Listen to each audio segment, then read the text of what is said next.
মার্কিন যুক্তরাষ্ট্রের সঙ্গে বাণিজ্য ঘাটতি কমাতে বোয়িং থেকে বিমান ক্রয় করা ছাড়াও আরও পণ্য কেনা হবে বলে জানিয়েছে অর্থ উপদেষ্টা ডক্টর সালেউদ্দিন আহমেদ।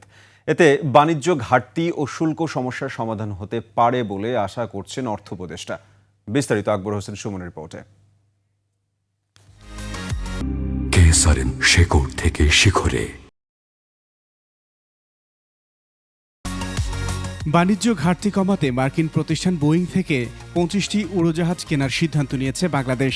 4,000 কোটি টাকা মূল্যের এই বিমানের 25টি কিনতে খরচ হবে প্রায় 1 লাখ কোটি টাকা। সচিবালয়ে অর্থনৈতিক বিষয় সংক্রান্ত এবং সরকারি ক্রয় সংক্রান্ত উপদেষ্টা পরিষদ কমিটির সভায় ট্রাম্প প্রশাসনের সঙ্গে শুল্ক নিয়ে আবারও আলাপ করতে প্রতিনিধি দলের সফর নিয়ে কথা হয়।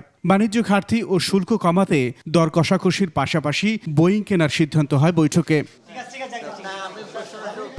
কেসারেন শেকড় থেকে শিখরে। মার্কিন প্রেসিডেন্টের নতুন ট্যারিফ নীতিতে বাণিজ্য ঘাটতি কমাতে প্যাকেজের আওতায় বিভিন্ন পণ্য কেনার বিষয়ে সিদ্ধান্তের কথা জানান অর্থ উপদেষ্টা। বশির সাহেব কালকে গেছেন, আরো আছে, ওই প্যাকেজটা নিয়ে গিয়েছে যে কি কি কিনতে পারে না সেটা আমি এখন বলবো না। সার এবং এলএনজির সরবরাহ স্বাভাবিক রাখার সিদ্ধান্ত নেয় সরকারি ক্রয় সংক্রান্ত কমিটি। সার আর এলএনজি এটা আমরা স্টেডি ফ্লো রাখার জন্য আমরা ইনশিওর করছি। তার বাইরে আইটি সেক্টরে একটা প্রোগ্রাম ছিল খুব ইম্পর্টেন্ট, তথ্য প্রযুক্তি মন্ত্রণালয় এটা যে ডেটা সেন্টার করা, যে সোলটা ওটা ইমপ্রুভ করা, আর আপনার বস্ত্র পাট মন্ত্রণালয় কয়েকটা ছিল, এবং এলএনজি এটাই মেইন।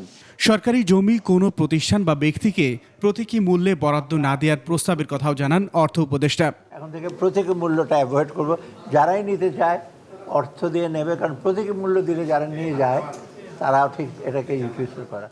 আকবর হোসেন সুমন, 21 টেলিভিশন, ঢাকা।